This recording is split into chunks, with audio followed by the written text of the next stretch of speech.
Est-ce que la violence est toujours physique ? Je pense pas, parce que je pense que ça peut aussi être verbal, tu vois. Genre avec des mots. Ouais, ils peuvent aussi dire t'es bête, t'es nul. Elle est pas que physique, elle est aussi psychologique, la violence.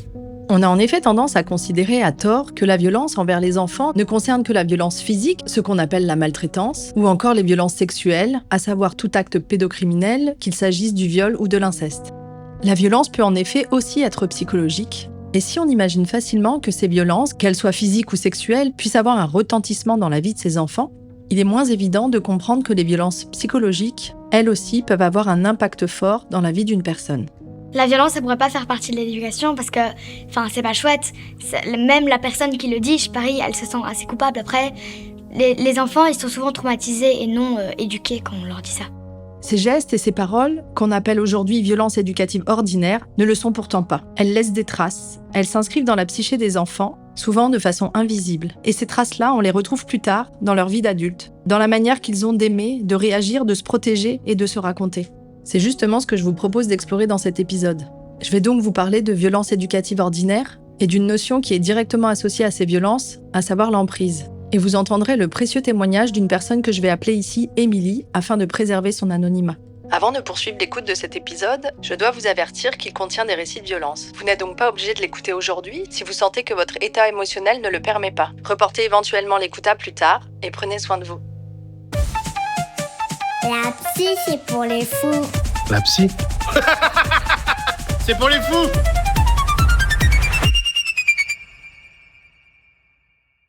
Alors Move Enfance, c'est un mouvement de survivantes et de survivants de violences dans leur enfance. Ça, c'est la première chose qui est extrêmement importante. Et leurs alliés. Alors, tout type de violence. Tout type de violence. Arnaud Gallet, anthropologue et cofondateur de Move Enfant. Et on est principalement aujourd'hui, on regarde l'actu, beaucoup de violences sexuelles, mais en réalité on se rend compte, et c'est là que c'est intéressant peut-être pour présenter d'emblée les choses, c'est que les personnes qui sont victimes de violences sexuelles, comme moi, bien souvent, il y a un continuum de violences. En réalité, on n'est pas victime que de violences sexuelles, on est victime par exemple de violences éducatives ordinaires, de violences physiques, de violences psychologiques, etc., différentes choses. Donc en fait, toutes les violences, y compris le harcèlement, les violences éducatives, bref, se retrouvent au niveau de Move Enfant. Arnaud nous explique que les violences éducatives ordinaires ne sont jamais anodines. Elles installent, dès l'enfance, le terreau parfait pour que d'autres formes de violence puissent s'exprimer par la suite. Et qu'est-ce qu'on fait ? On lutte contre toutes les formes de violence, et nous, notre combat, il est éminemment politique. C'est en écoutant Arnaud Gallet, au micro de Cédric Rostin pour le podcast Papatriarcat, que la notion de violence éducative ordinaire m'a particulièrement interpellée. Je l'ai alors contacté afin d'avoir un échange avec lui sur cette thématique en particulier. Les passages qui vont suivre ne sont pas de très bonne qualité, je m'en excuse par avance.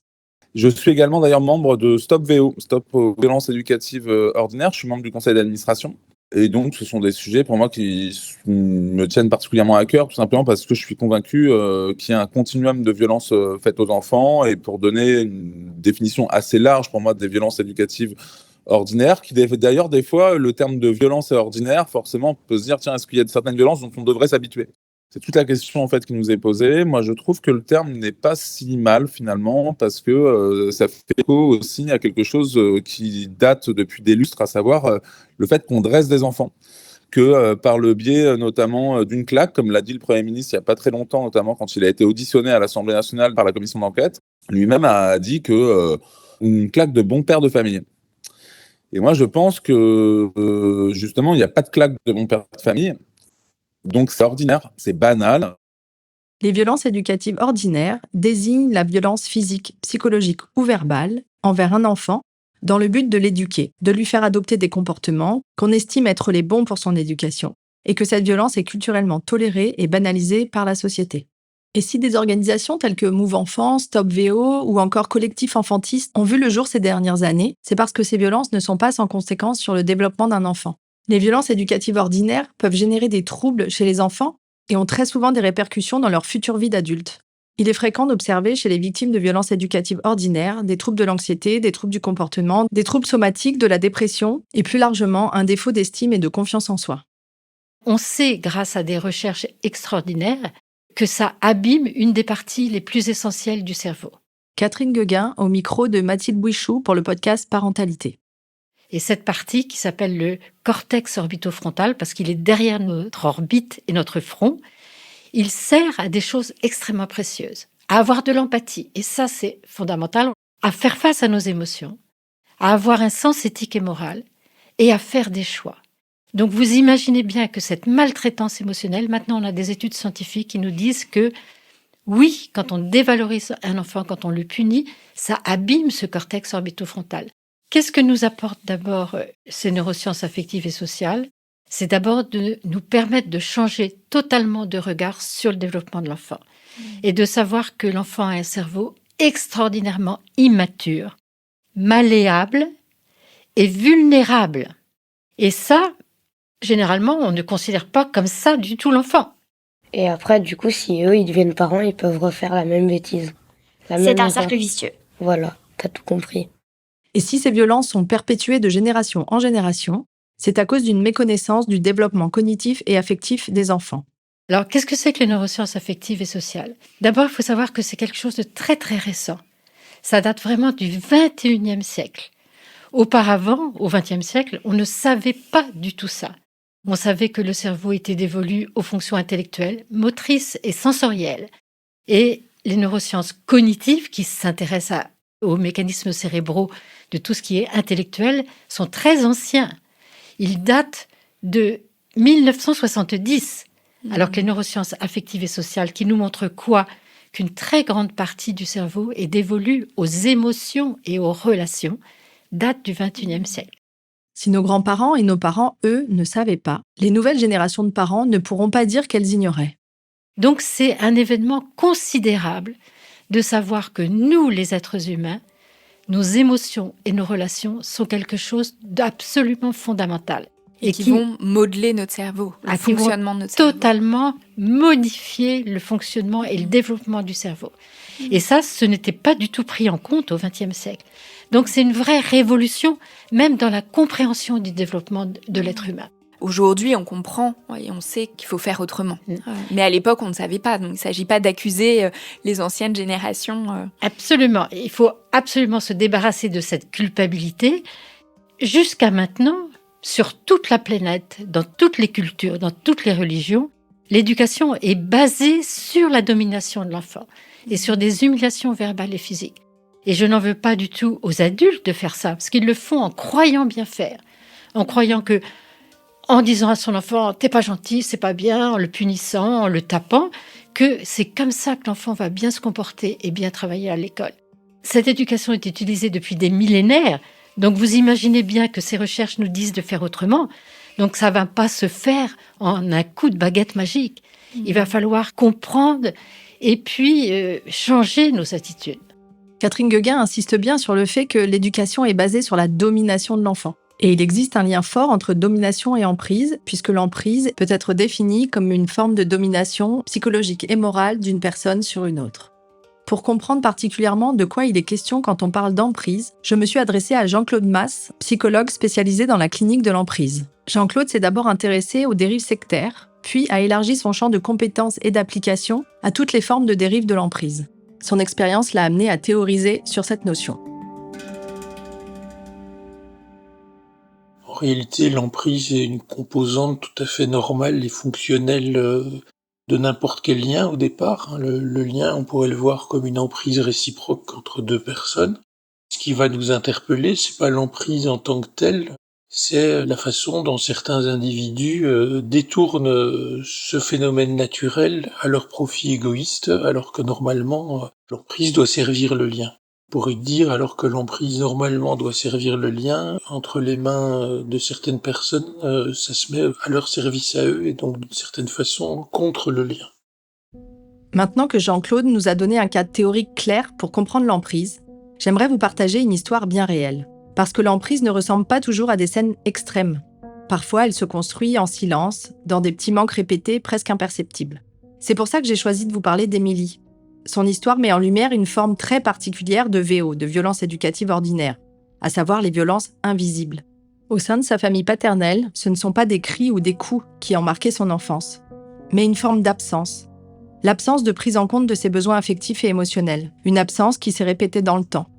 Dans des situations comme celle-ci, on peut parler de violence psychologique par omission. C'est discret, c'est insidieux, mais ce n'est pas sans conséquence. Ce type de VO peut laisser des traces profondes et fragiliser l'attachement, une notion fondamentale que nous développerons dans le prochain épisode. Pour l'heure, je vous propose de découvrir l'histoire d'Émilie. Et comme toujours dans ce podcast, son prénom a été modifié pour préserver son anonymat. Émilie a une histoire particulière, avec un début de vie chaotique et traumatique. Ses parents se sont rencontrés alors qu'ils étaient très jeunes, et ils étaient déjà séparés quand Émilie est née. Sa mère était une femme en grande précarité, et son père issu d'un milieu bourgeois. Moi, je débarque là-dedans d'une rencontre un peu lunaire, un peu bizarroïde de ces deux êtres-là. Peut-être leur point commun, finalement, c'était qu'ils étaient, au-delà d'être très jeunes, c'est qu'ils étaient très paumés, je pense, les deux, chacun dans son style. Après quelques jours en pouponnière, Émilie est placée dans une famille d'accueil où elle va grandir. Quelques années plus tard, vers l'âge de 7 ans, elle va retourner vivre chez sa mère qui semble avoir plus de stabilité dans sa vie. Elle vit avec un homme avec qui elle a fondé une famille. Gros bordel, parce que homme violent, parce qu'il supporte pas, je sais pas, mais en tout cas homme violent, je sais pas ce qu'il supporte pas, il me supporte pas.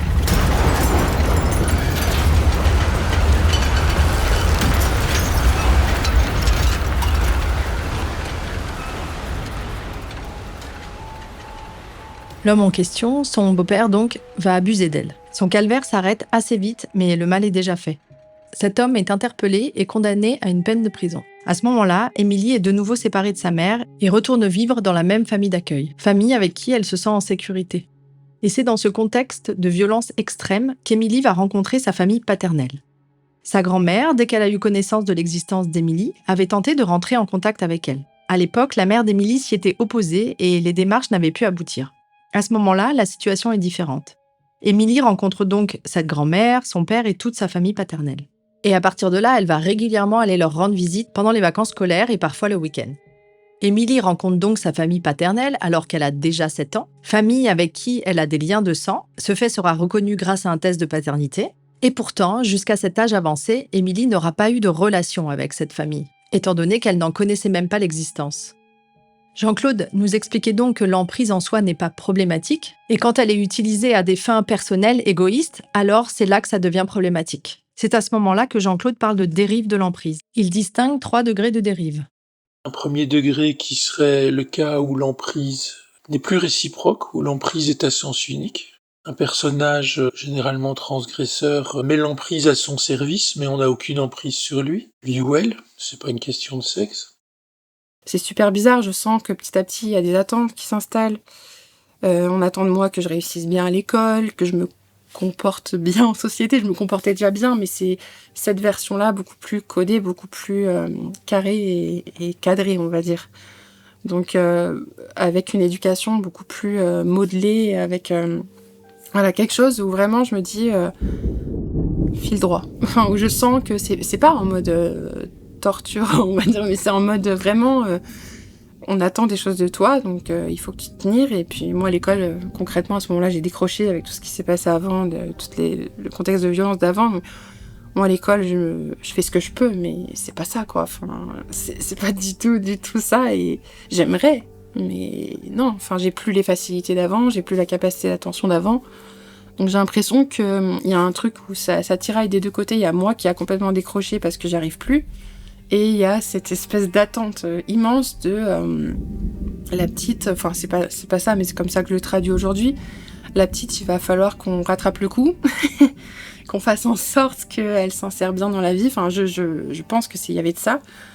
Et du coup, c'est dur. Ça commence à être dur et j'arrive pas à le mettre en mots. Le seul moyen où j'arrive à décompresser, c'est quand je retrouve ma famille d'accueil et que avec eux, je peux laisser aller mes émotions, mais c'est souvent violent, c'est souvent brut de pomme, c'est souvent déposé comme ça, ils savent pas trop quoi, pourquoi, comment.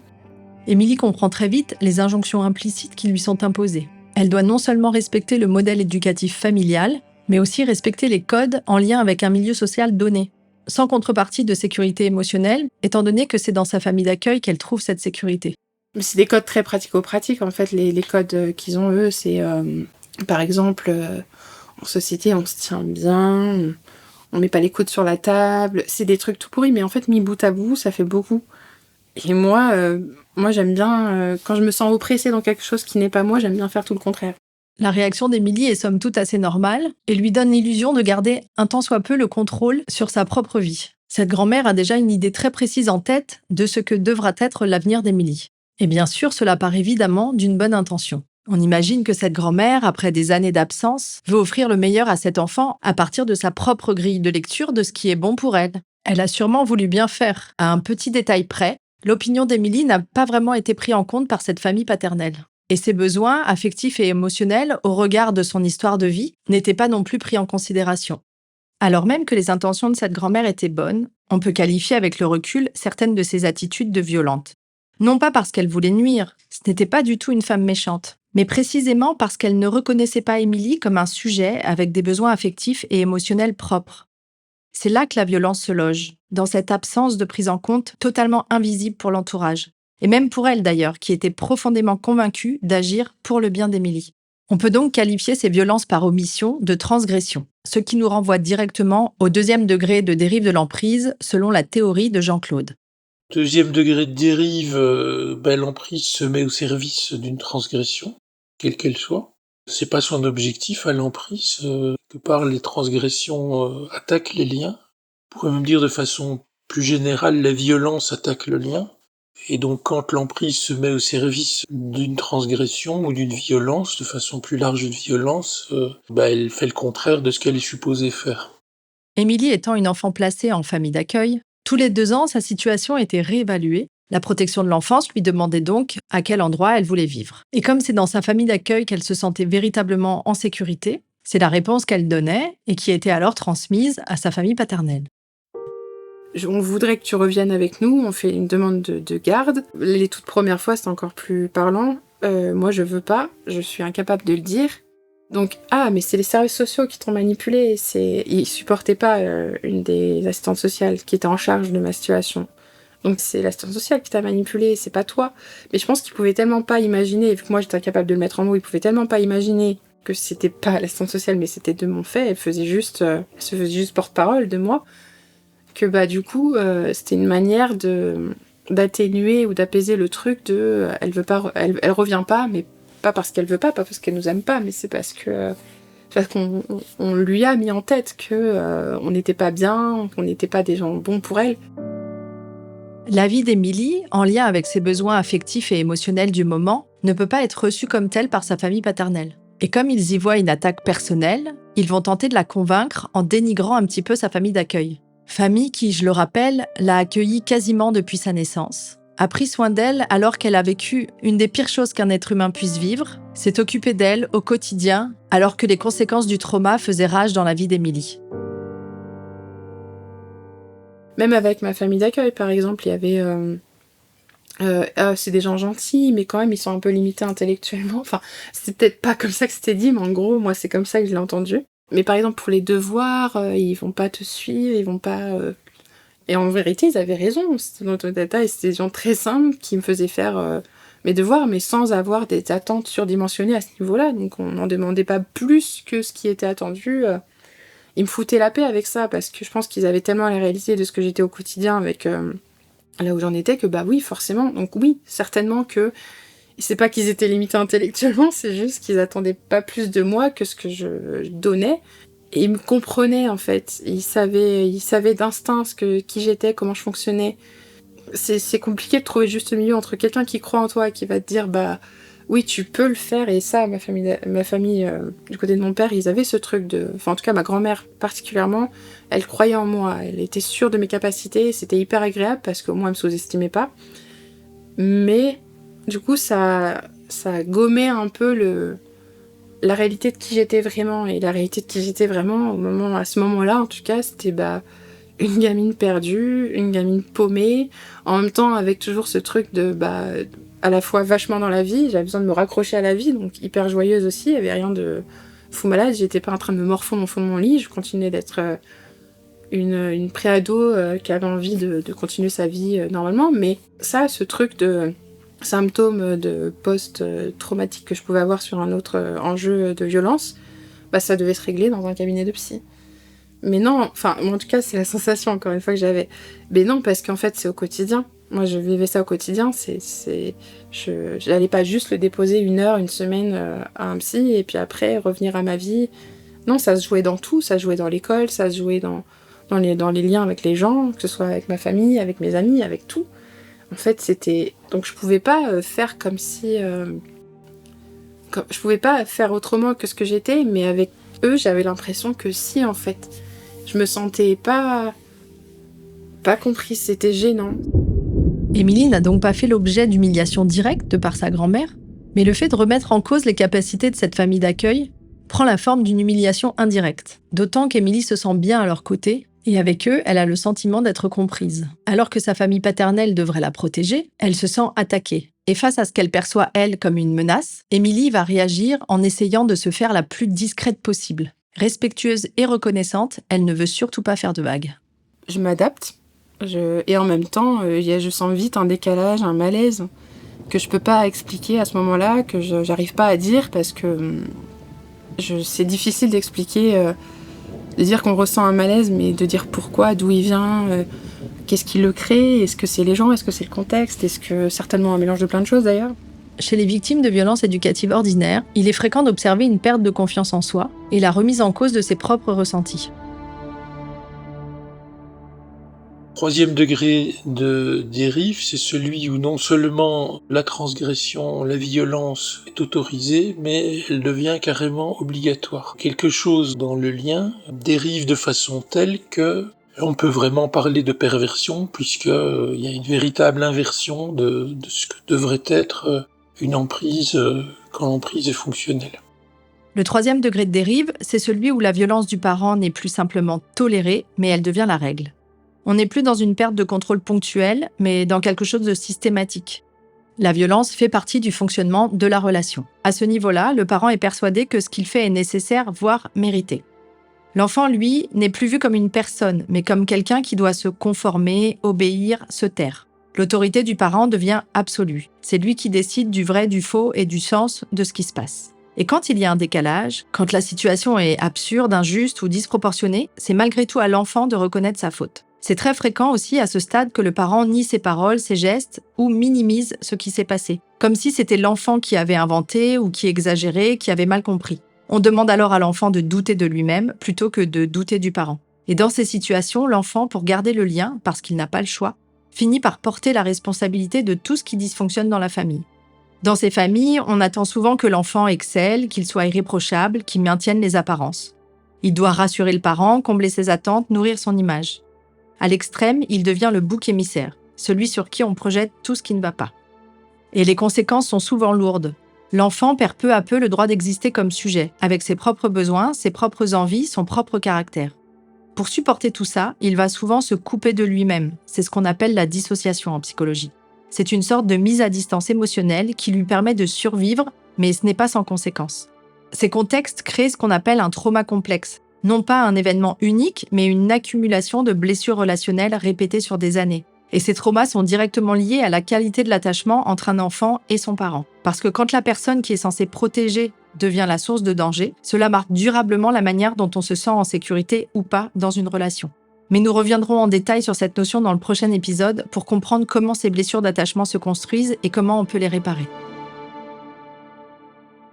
La relation parent-enfant est par définition une relation inégalitaire, mais le lien il est égalitaire.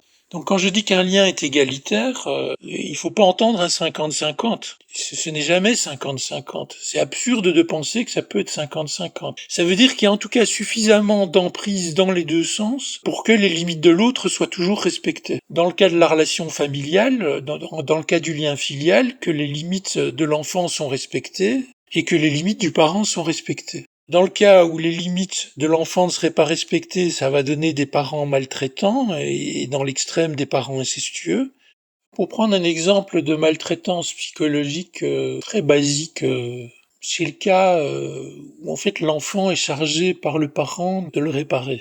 Le cas où le parent fait un enfant, non pas pour mettre un être au monde et essayer de lui donner quelque chose.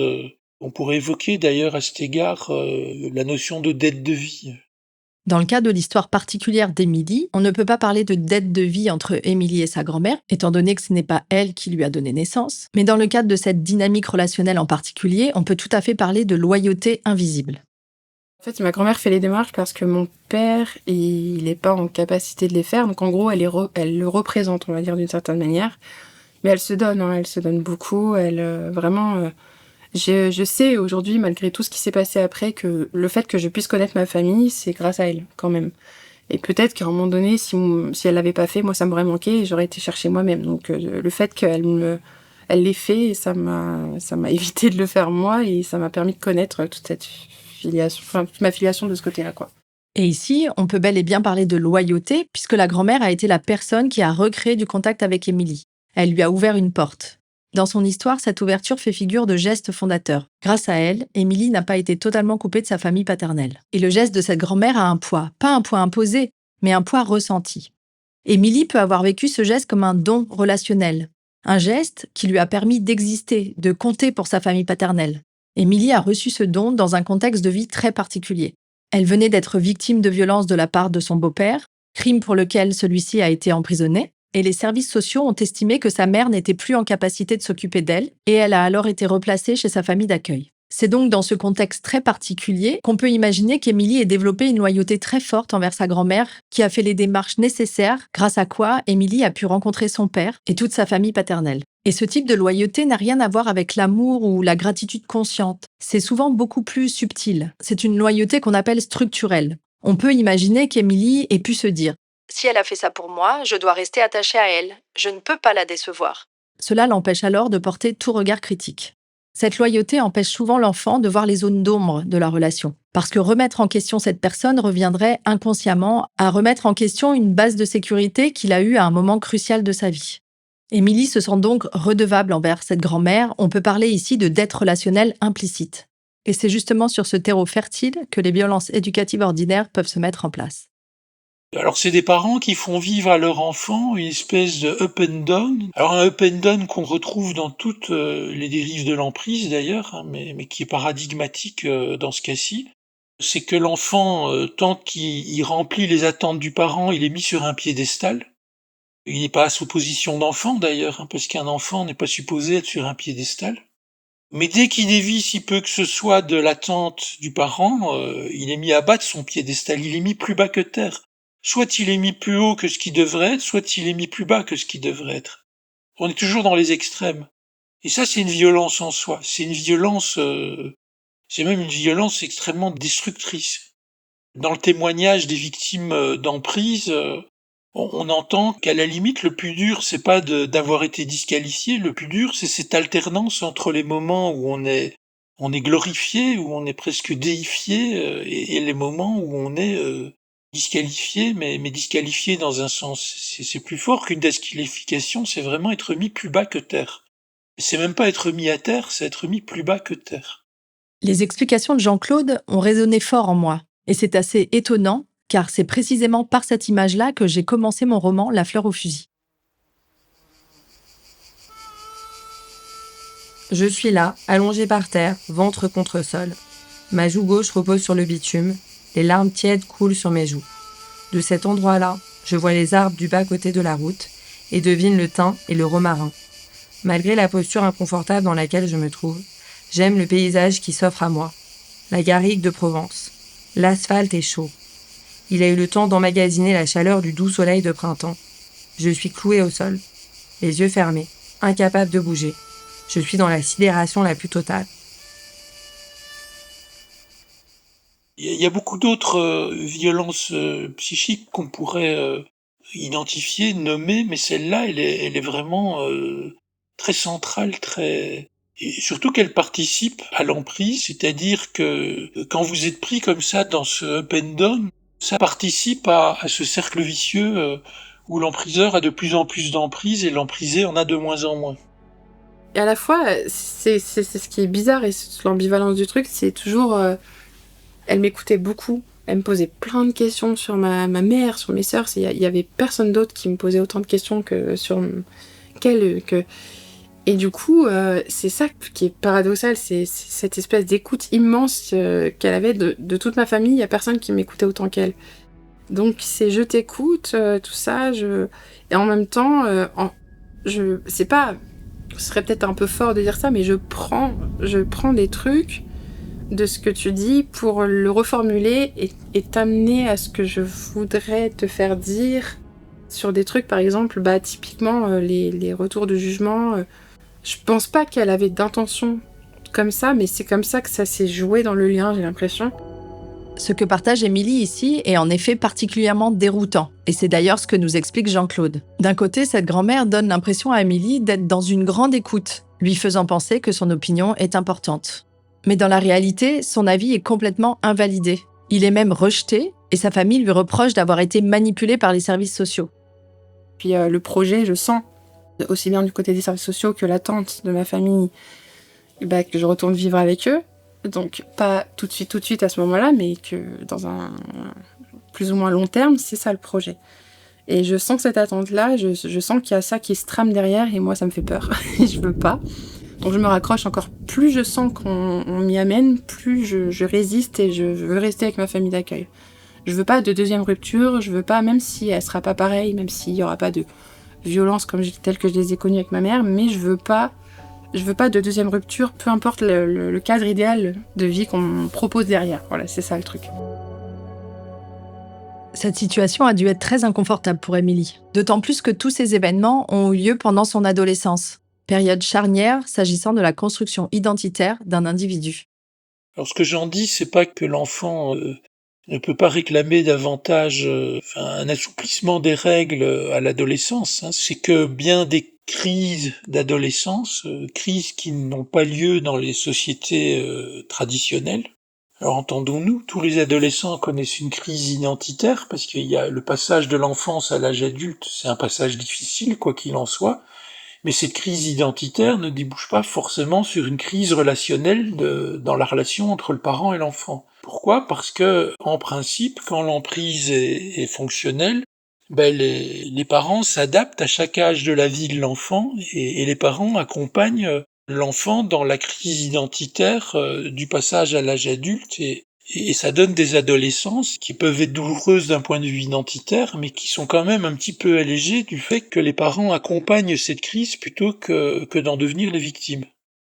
On l'a compris à travers son témoignage, Émilie ne semble pas avoir été une adolescente difficile. Alors oui, elle s'est peut-être une fois ou deux opposée à ce que sa famille voulait lui imposer, notamment quand elle trouvait les règles un peu ridicules, mais c'était en réalité une adolescente plutôt docile. Par peur de blesser, par peur de décevoir, dans ce contexte de dette relationnelle implicite, elle n'arrive pas à mettre en mots ce qu'elle ressent. D'autant plus qu'elle a très bien intégré que son opinion finalement importe peu. Dans une telle situation, se taire semble être la bonne solution. La relation d'emprise, je pense que elle s'est jouée avec ma grand-mère là où déjà j'ai capté les attentes qu'elle avait. J'ai senti que moi je pouvais pas y répondre. Et j'ai senti, du coup c'est de ça qu'est né le malaise, je pense. Il y avait ce truc de j'essaye de t'amener là où j'aimerais. Je sentais qu'elle avait un but, une espèce de finalité, peut-être inconsciente d'ailleurs, mais qu'elle faisait tout pour m'y amener petit à petit. Avec, que le but c'était d'aller vers là où c'était prévu d'aller. Sauf que non. Et du coup ça se traduisait par exemple dans des discussions ou plein de moments gênants à table. Ça c'était vraiment où on essayait de décortiquer mon comportement pour essayer de comprendre comment je fonctionnais, comment je pourrais fonctionner autrement. Les relations avec cette grand-mère auraient pu être beaucoup plus apaisées si seulement Émilie avait accepté d'embrasser sans sourciller les plans que sa grand-mère avait pour elle. Mais c'est quand même difficile de devoir accepter de ne pas avoir voix au chapitre de sa propre vie. En tout cas, dans nos sociétés occidentales. En fait, je me suis beaucoup protégée. Je crois que les violences passées, ça a été un espèce de truc où j'ai senti où était le danger, qu'il soit physique, psychologique... qu'il soit réel, subtil, j'en sais rien. Le danger, je savais où il était. Je crois que j'ai l'impression que ça m'a donné une espèce de boussole du danger, les violences passées. Je sais pas si j'en aurais eu une sans ça, mais en tout cas, ça a été... Et du coup, je l'ai senti. J'avais un radar à danger Mais il y a plein de formes de danger. Et ce danger-là, psychique, je l'ai senti. Je l'ai senti et je m'en suis protégée de manière radicale, hein, dans le silence, dans le mutisme, dans tout ce qui était possible de... Je me suis planquée. Je sais pas, il y a peut-être plein de façons de faire face au danger, fuir, attaquer, je sais pas, d'être sidérée, mais moi c'était vraiment me planquer. Je me suis planquée du danger. C'était vital. Enfin, c'était pas un enjeu vital physique, mais un enjeu vital psychique. Et il est très fort celui-là. Émilie fait ici référence aux 3 réactions possibles face à une situation menaçante, qu'on appelle aussi les 3 F. F comme fight, qui fait référence au combat, flight pour la fuite, et enfin freeze, qui fait référence au figement. Ces mécanismes de protection sont des réactions automatiques du corps face à une menace perçue. Et dans son histoire, malheureusement, Émilie a dû faire face à plusieurs situations de danger. Et à travers l'expérience de ces différentes situations, c'est comme si le système d'Émilie avait appris à se comporter de cette manière-là. Les violences du passé ont donc aujourd'hui un impact, une répercussion dans la manière dont elle vit ses relations dans le présent. Moi, j'avais peur un peu d'elle. Déjà, elle m'impressionne. C'est quelqu'un qui m'impressionne. Je suis facilement impressionnée par les gens. Que ce soit en bien ou en mal, si on doit être un peu binaire comme ça, je suis facilement impressionnée par les gens. Soit c'est quelqu'un qui va me faire flipper et du coup, je me dis, bon, bah non, il n'y a pas de lien possible. Enfin, ou alors c'est quelqu'un que je vais admirer, que je vais aduler, que je vais mettre sur un piédestal. Enfin, dans tous les cas, ça fait qu'aujourd'hui, il n'y a pas de rencontre toujours possible avec les gens et il y a toujours des trucs un peu chelous avec les gens où j'arrive pas toujours à bien les rencontrer. Du coup, ça, dans le lien, ça met toujours l'impression qu'il y a des attentes. J'ai l'impression que j'ai un radar en mode qu'est-ce que l'autre il attend de moi. Mais ça, c'est de ma grand-mère et aussi des violences. Enfin, c'est un mix des deux, vraiment pour le coup. Mais aujourd'hui, j'essaie toujours de comprendre ce qu'on attend de moi. J'essaie toujours de faire bien. Je supporte pas de faire mal les choses. Et des fois, je vais même chercher des embrouilles là où il n'y en a pas. Mais j'ai toujours besoin d'imaginer le pire, mais pas en mode défaitiste. Je sais pas que je me considère pas être défaitiste ou pessimiste, mais c'est plutôt baliser le terrain. Quand je capte quelqu'un, même que je le connaisse ou pas, c'est un matin j'arrive, je vais au boulot, je sens qu'il y a une ambiance tendue, ou je sens que l'autre il va pas bien. C'est super compliqué parce qu'il faut que j'arrive à décortiquer en mode bon, il va pas bien parce que juste il a passé une soirée pourrie et que ça te concerne pas. Donc tout va bien. Mais je peux pas m'empêcher de penser, est-ce que l'autre il va pas bien parce que j'ai dit un truc qui allait pas la veille, je suis vachement retournée là-dedans ces dernières semaines. Bon là ça fait quelques jours ça va mieux. Ces dernières semaines j'étais à nouveau retournée là-dedans. C'est à se donner des nœuds au cerveau. Vraiment c'est qu'est-ce que j'ai dit, qu'est-ce que j'ai fait, et je suis dans la panique en fait. Il y a une espèce de panique à chaque fois et j'ai toujours besoin de sentir où sont les attentes de l'autre. Qu'est-ce que je fais de mal, qu'est-ce que je fais bien, tout mettre en œuvre pour faire bien. Comment alors sortir de ces situations d'emprise dysfonctionnelle ? C'est bien la seule chose qui nous intéresse au fond. Car tenter de comprendre pourquoi les choses sont ce qu'elles sont est important, mais pour autant ça ne résout pas grand-chose. Ça présente un intérêt sur le plan cognitif, intellectuel, mais la compréhension, même si elle est très utile, ne débouche pas nécessairement sur l'action. Quand on est pris dans une dérive de l'emprise, la solution la plus simple, s'il s'agit d'un lien contractuel, c'est de le dénouer, ce lien. De prendre ses clics et ses claques, pour le dire autrement. Quand il y a un lien de sang, c'est plus compliqué. Si la dérive de l'emprise se joue entre un parent et un enfant, dans la mesure où ce lien est indénouable, c'est beaucoup plus compliqué. Ce qui explique pourquoi il est si difficile pour un enfant de mettre fin à une relation avec son parent, car ce lien de sang est par essence indénouable. Si vous voulez un exemple concret, vous pouvez lire mon livre, car je décortique justement l'impossibilité d'abord, puis la difficulté ensuite qu'a été la mienne de mettre un terme à cette relation d'emprise dysfonctionnelle. Le problème avec quelqu'un qui est sous emprise et une emprise qui a dérivé, c'est qu'il est en état de faiblesse, un état de faiblesse provoqué, et cette faiblesse inclut la difficulté de prendre un recul sur ce qui est en train de lui arriver. Et je dirais, c'est d'autant plus difficile de prendre du recul que ça s'est fait de façon très progressive et je dirais insidieuse. Peut-être que vous connaissez la métaphore populaire de la grenouille. Si on jette cette grenouille dans l'eau bouillante, évidemment, elle va s'échapper. Alors que si on la met dans de l'eau froide, qu'on chauffe lentement, la grenouille va alors s'habituer à l'augmentation progressive de la température et va mourir ébouillanter, incapable de réagir à un danger subtil et continu. Pour les êtres humains, c'est pareil. Ils vont s'habituer progressivement à l'intensification de la violence sans être capables d'y réagir. Donc, a priori, souvent, ça se passe par déclic. S'il y a un moment donné, il y a quelque chose, il y a une goutte qui fait déborder le vase. Alors, en général, ce déclic, il présente toujours une double composante, c'est-à-dire, petit 1, il y a un acte posé par l'empriseur dont la victime arrive à identifier que c'est une infraction, c'est une violence, ça se fait pas, pour le dire un peu bêtement. Alors c'est très curieux, parce qu'il y a des tas de choses qui sont interdites. Intellectuellement, la victime sait que c'est interdit, mais ça reste intellectuel, et donc du coup, ça n'agit pas. Ça n'agit pas parce qu'il manque la deuxième composante du déclic, qui est une dimension affective. Il faut qu'il y ait une composante affective faisant qu'après X infractions, X violences, il y en a une à un moment donné qui est différente, que la victime voit avec un autre œil. Parce que ça vient toucher chez elle quelque chose de particulièrement sensible. Si on prend les choses à partir de la victime, la question à partir de ce déclic, c'est est-ce que vraiment la victime va pouvoir s'appuyer là-dessus ? Et on pourrait dire, si elle a gardé suffisamment de liens à l'extérieur du couple ou du groupe problématique, elle va pouvoir s'appuyer sur ces liens extérieurs pour trouver l'énergie de se dégager de cette emprise qu'elle vient de repérer comme une emprise déviante. Ce que nous explique Jean-Claude ici, c'est que le déclic est nécessaire, mais malheureusement pas suffisant.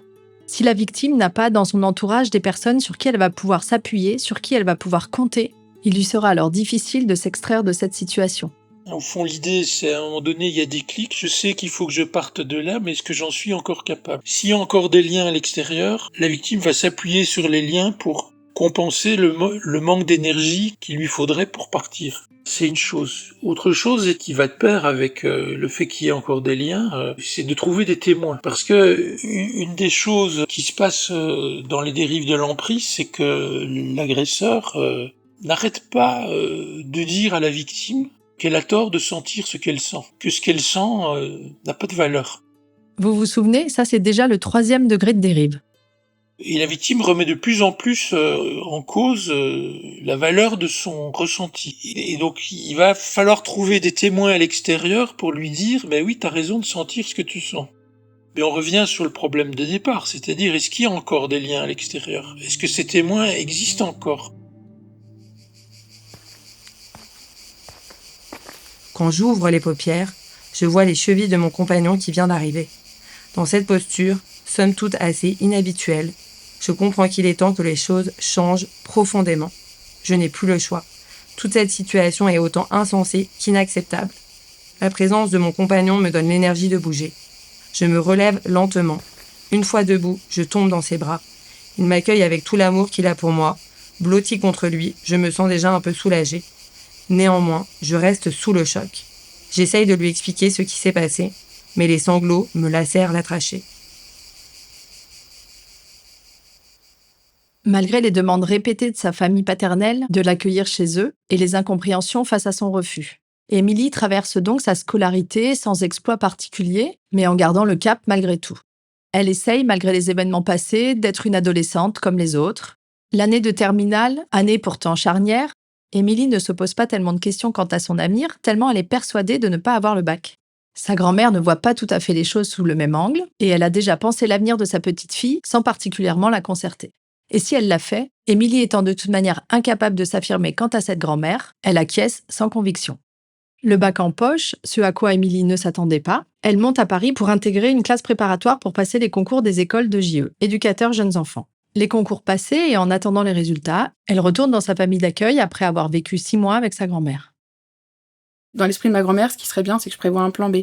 Au cas où j'ai pas les concours, ce serait bien que je trouve une fac ou un truc comme ça.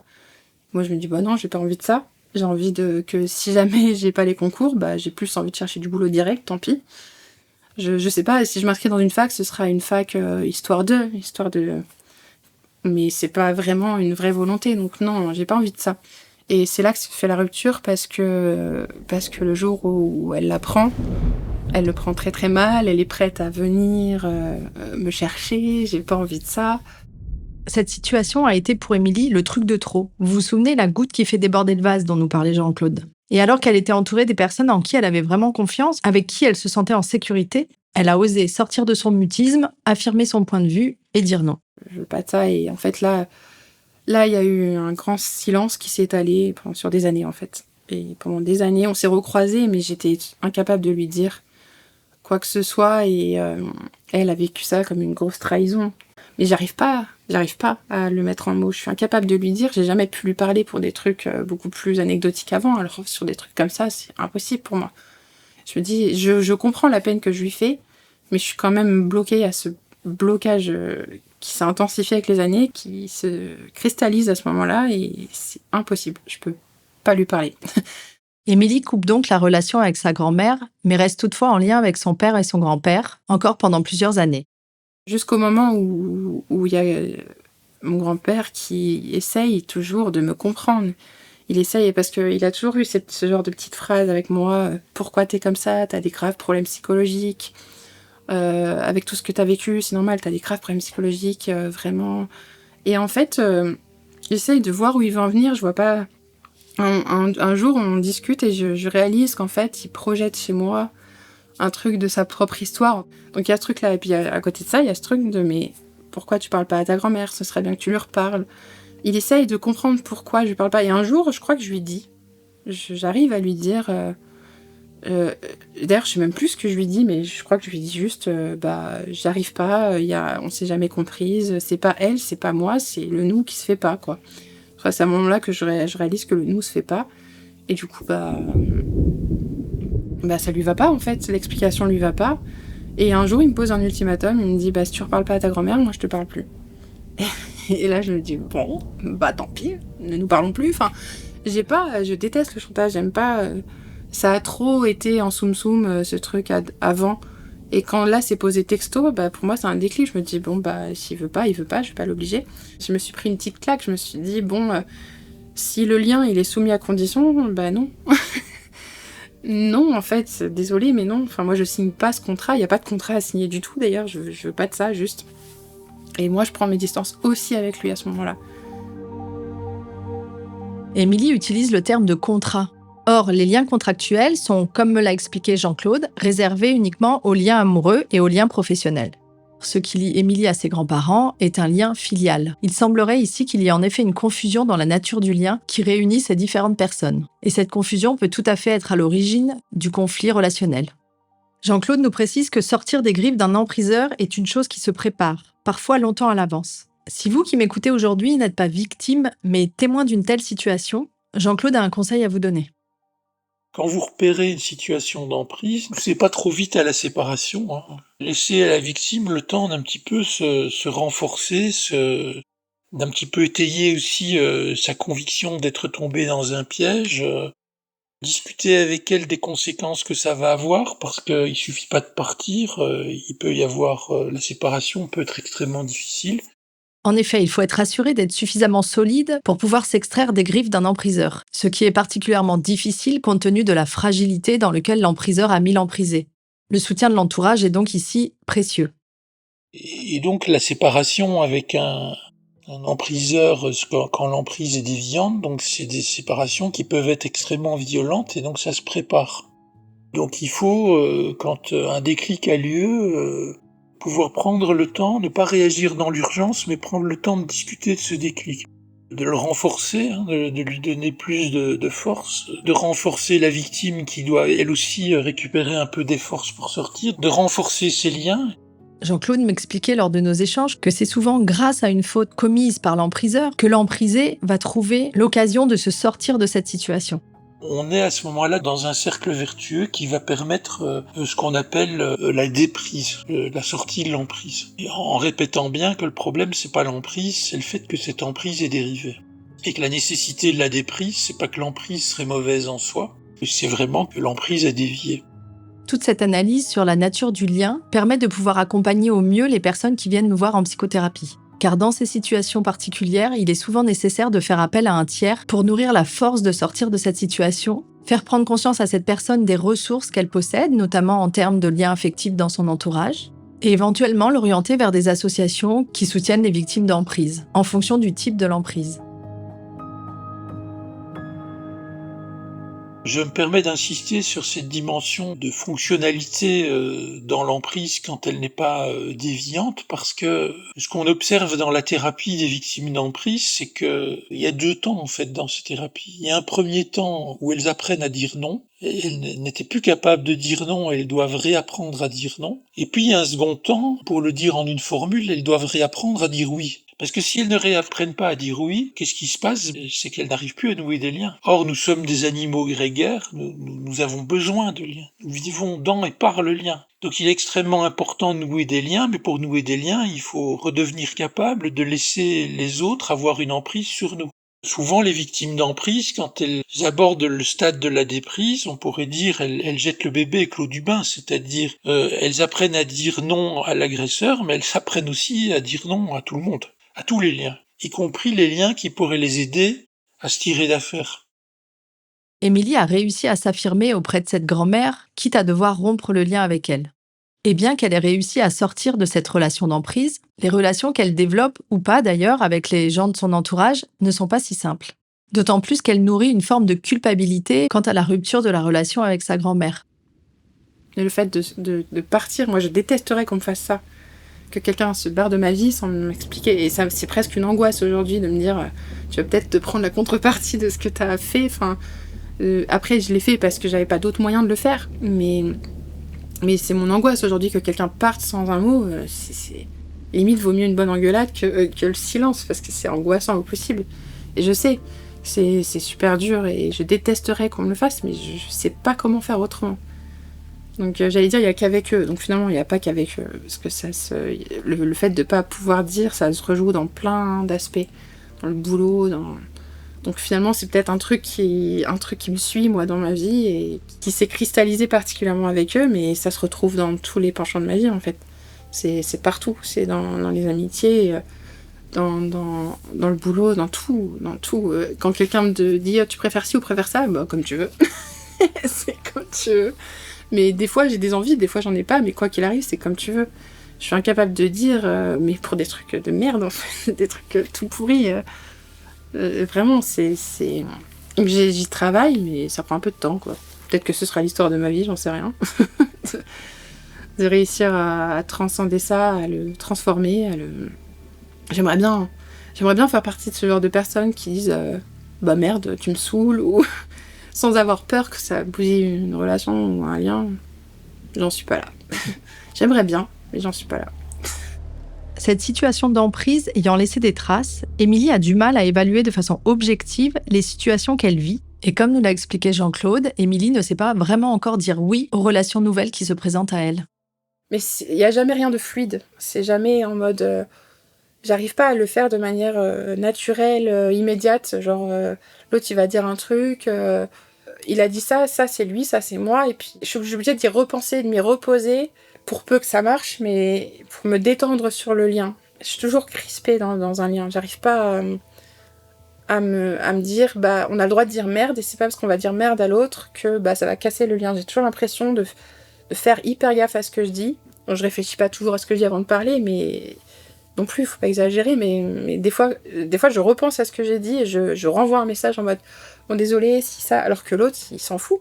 Le 3/4 du temps, je me rends compte que tout va bien et qu'il n'y a pas de malaise, mais c'est moi qui crée le malaise. Donc c'est vraiment... Donc c'est quoi ta crainte derrière ça ? De perdre le lien. Ah, ça c'est terrible. Et aujourd'hui, et d'autant plus que moi j'ai cassé des liens de manière brutale, comme avec ma grand-mère typiquement, même avec des gens, avec des amis et tout ça. Donc plus le lien il est fort, plus j'ai peur forcément. Donc c'est pour ça que des fois j'essaye de doser le lien. Et toute cette gymnastique cognitive et émotionnelle est épuisante pour Émilie. C'est fatigant parce que le bien de l'un, c'est pas le bien de l'autre. Donc je suis toujours en train d'essayer de me caler sur le bien de chacun. Et c'est fatigant. En fait, émotionnellement, psychiquement, c'est fatigant. Vraiment, je me fatigue toute seule. Vraiment, c'est pour ça qu'il y a des fois où je suis épuisée et des fois je dors parce que c'est épuisant d'être tout le temps comme ça. D'être jamais sécure dans le lien, en fait. En fait, c'est vraiment des cycles, parce qu'il y a des périodes où je suis super sécure et ça va. Enfin, super sécure, c'est un grand mot, mais en tout cas, sécure, ça va. Et puis il y a d'autres où je sais pas pourquoi, ça va... Il y a un truc qui va se réenclencher, je vais retourner dans des zones d'insécurité et je vais repaniquer dans le lien, même dans des liens costauds, quoi, genre où il n'y a pas de raison de paniquer. Et les seuls liens où, bizarrement, où j'ai pas de peur, c'est ma famille d'accueil et mon père. C'est vraiment les seuls où je me dis, bon, bah, même si à un moment donné tu dis un mot et que tu t'énerves et tout, normalement, sauf catastrophe, il n'y a pas de souci. Émilie utilise le terme de « sécure », ce qui fait une transition parfaite pour l'épisode suivant. La prochaine fois, on parlera donc de liens d'attachement et de psychotraumatisme. Pour réaliser cet épisode, j'ai donné la parole à Gwenaëlle Percio et Johanna Micou, toutes deux psychologues et auteurs. Et bien sûr, j'ai recueilli pour vous un témoignage précieux d'une personne qui a grandi dans un lien très insécure à ses figures d'attachement. Nous verrons comment l'insécurité dans ce lien est à l'origine de traumas complexes, qui eux aussi ont des répercussions dans la vie présente d'une personne.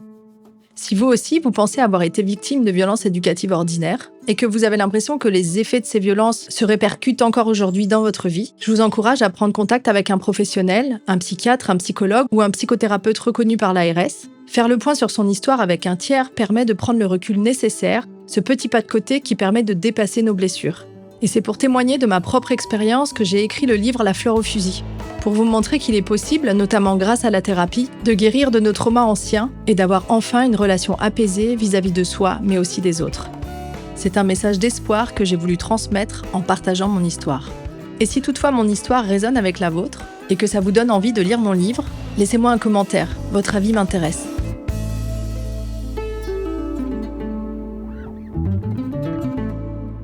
Peut-être que cet épisode vous a fait penser à quelqu'un, ce n'est sûrement pas par hasard. Et si vous lui partagiez, ce simple geste pourrait vraiment lui être utile. En plus, c'est une belle façon de lui manifester votre attention et votre affection. Et de mon côté, ça m'aide à faire connaître ce podcast. Pour le reste, retrouvez toutes mes infos sur mon site internet jeannecoiffard.com.